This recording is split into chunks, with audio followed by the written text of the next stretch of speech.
सदर आसिफ अली जरदारी ने जस्टिस याहिया अफरीदी की बतौर चीफ जस्टिस ऑफ पाकिस्तान तैनाती की मंजूरी दे दी। जस्टिस याहिया अफरीदी 26 अक्टूबर को नए चीफ जस्टिस के ओहदे का हल्फ उठाएंगे। चीफ जस्टिस याहिया अफरीदी की तैनाती 26 अक्टूबर से 3 साल के लिए है। Justice Yahya Afridi chief justice of Pakistan नामजद पार्लियामेंट की खुसूसी कमेटी ने जस्टिस याहिया अफरीदी का नाम फाइनल किया। कमेटी ने 2/3 अक्सरियत से मंजूरी दी। तहरीक इंसाफ के अरकान ने पार्लिमानी कमेटी के इजलास का बाइकॉट किया।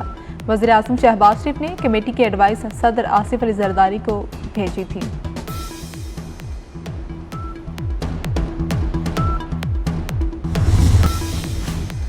जस्टिस याहिया अफरीदी का ताल्लुक खैबर पख्तूनख्वा से है। 1990 में वकालत का आगाज किया। खैबर पख्तूनख्वा के असिस्टेंट एडवोकेट जनरल रहे। 2010 में जस्टिस याहिया अफरीदी शाह और मिनुल्लाह लॉ फर्म का हिस्सा रहे। पेशावर हाई कोर्ट का मुस्तकबिल जज तैनात होने के बाद इदारे से अलहदा हुए। 30 दिसंबर 2016 को उन्हें पेशावर हाई कोर्ट का चीफ जस्टिस तैनात किया गया। 28 जून 2018 को सुप्रीम कोर्ट के जज बने। 8 अक्सरियती जजेस के फैसले की कोई कानूनी हैसियत नहीं है। फैसले में बुनियादी चीज़ों को नज़रअंदाज किया गया। मखसूस नशिस्तों के केस का अक़लीती फैसला जारी। चीफ जस्टिस काजी फाजिसा ने लिखा कि केस में अपीलों का हतमी फैसला हुआ ही नहीं। अक्सरियती जजेस ने वजाहत की दरख्वास्तों की गुंजाइश बाकी रखी। अमल दरामद न होने पर तौहीन अदालत की कार्रवाई नहीं हो सकती। 8 जजेस ने अपनी अलग वर्चुअल अदालत कायम की। आईनी खिलाफ वर्जी और कोताहियों की निशानदही फर्ज है। उम्मीद है अक्सरियती जजेस अपनी गलतियों पर गौर करके दुरुस्त करेंगे।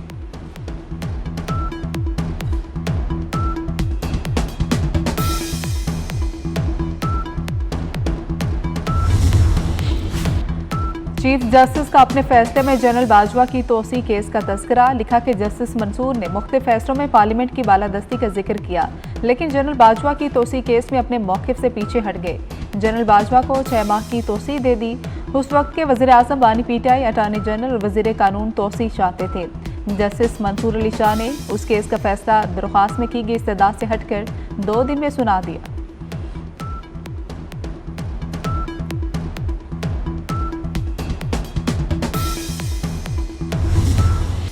वज़ीर आज़म ने 26वीं तरमीम सियासी और मुआशी इस्तेहकाम में संगे मील करार दे दी। वोट डालने वाले 5 MNA से खुसूसी इजहार तशक्कुर। काबीना इजलास से खिताब में कहा कि इन्हीं अरकान की वजह से आईनी तरमीम मंजूर हुई। तरमीम से मुआशी और सियासी इस्तेहकाम आएगा। आम आदमी को सहूलत मिलेगी। ज़ेर-ए-इल्तवा मुकदमात हल होंगे। इंसाफ की फ्राहमी का अमल तेज होगा।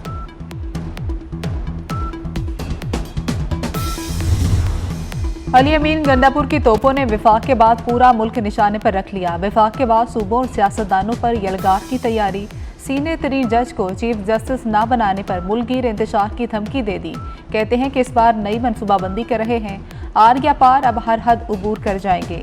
बानी पीटीआई के पीठ में चुरा घोंपने वाला तो बस गया।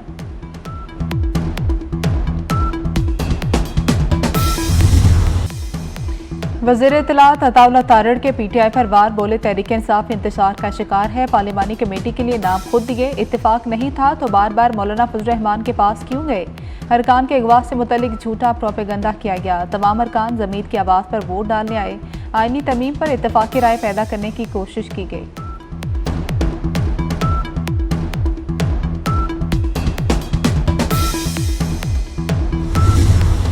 मुझसे ज़बरदस्ती प्रेस कॉन्फ्रेंस कराएगी। सेनेटर कासिम रोंजू का वीडियो बयान सामने आ गया। कहा कि लिखे गए अल्फाज ज़बरदस्ती कहलवाए गए। मैं सामने लिखा स्क्रिप्ट पढ़ रहा था। ज़बरदस्ती कहलवाई गई हर बात की तरदीद करता हूँ। चीफ जस्टिस काजी फाजिसा 2 रोज़ के लिए चैम्बर वर्क पर चले गए। जस्टिस मंसूर अली शाह का बेंच कमरा अदालत नंबर 1 में मुंतकिल। चीफ जस्टिस चैम्बर वर्क के दौरान मुकदमात के फैसले लिखेंगे। 24 अक्टूबर को मामूल के मुकदमात की समाअत करेंगे। 25 अक्टूबर को भी चैम्बर वर्क करेंगे।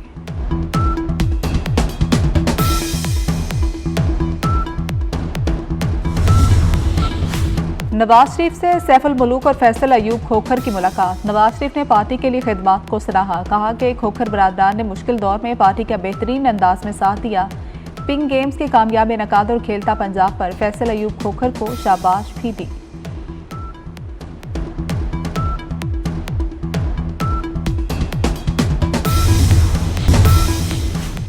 वज़ीर दाखिला मोहसिन नकवी ने इस्तांबुल में इंटरनेशनल एक्सपो 2024 का इफ्तिताह कर दिया।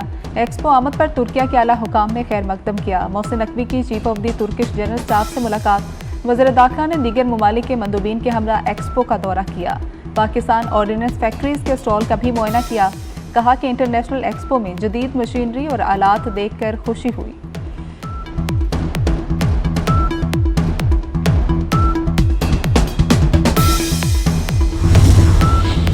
कराची की सड़कों पर डबल डेकर बसें चलेंगी। सिंध हुकूमत का 50 बसें खरीदने का फैसला। सीनियर वज़ीर सिंध शर्जील इनाम मेमन की स्टेशन का काम जल्द मुकम्मल करने की हिदायत।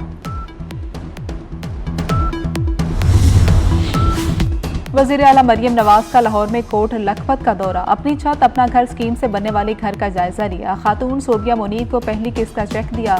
खातून खुशी से आबदीदा। वज़ीर आला ने कहा कि बेटियों को पढ़ाएं, तालीम के अखराजात हुकूमत देगी। ओवरसीज पाकिस्तानियों के लिए अच्छी खबर। अब सिफारत खानों में जायदाद की रजिस्ट्री इंतकाल करा सकेंगे। अमरीका, बरतानिया, अबूधाबी और दीगर ममालिक में पायलट प्रोजेक्ट शुरू करने का फैसला। 8 बड़े ममालिक में पाकिस्तानियों को ऑनलाइन रजिस्ट्री की सहूलत फ्राहम की जाएगी।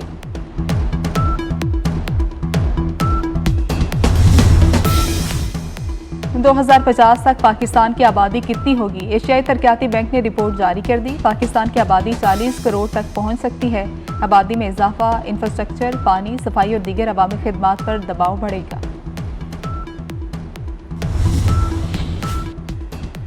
गजा की आग नेतन्याहू के घर तक पहुंच गई। हिजबुल्लाह के ड्रोन हमले में इस्राएली वज़ीर आज़म के बेडरूम की खिड़की निशाना बनी। हिजबुल्लाह ने गुज़श्ता हफ्ते नेतन्याहू के घर ड्रोन हमला किया था। हमले के वक्त नेतन्याहू और उनकी फैमिली घर पर मौजूद नहीं थी।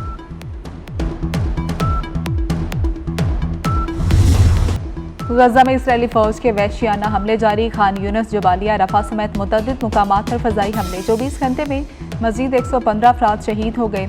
हमास के शुमाली गजा के इलाके जबालिया में इस्राएली फौज पर जवाबी हमले। इस्राएली फौज के टैंक समेत 4 फौजी गाड़ियों को तबाह कर दिया गया। चीनी सदर के तैयारे को रूसी फजाइया का प्रोटोकॉल। रूसी तैयारों ने हिसार में लिए रखा। सदर शी जिनपिंग रूस में ब्रिक्स समिट में शिरकत के लिए पहुंचे हैं। चीनी मीडिया ने रूसी प्रोटोकॉल की वीडियो जारी कर दी।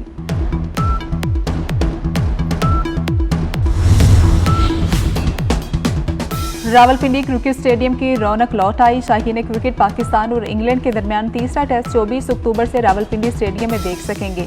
दोनों टीमें जीत के लिए पुरज़्म। भरपूर प्रैक्टिस सेशन भी जारी।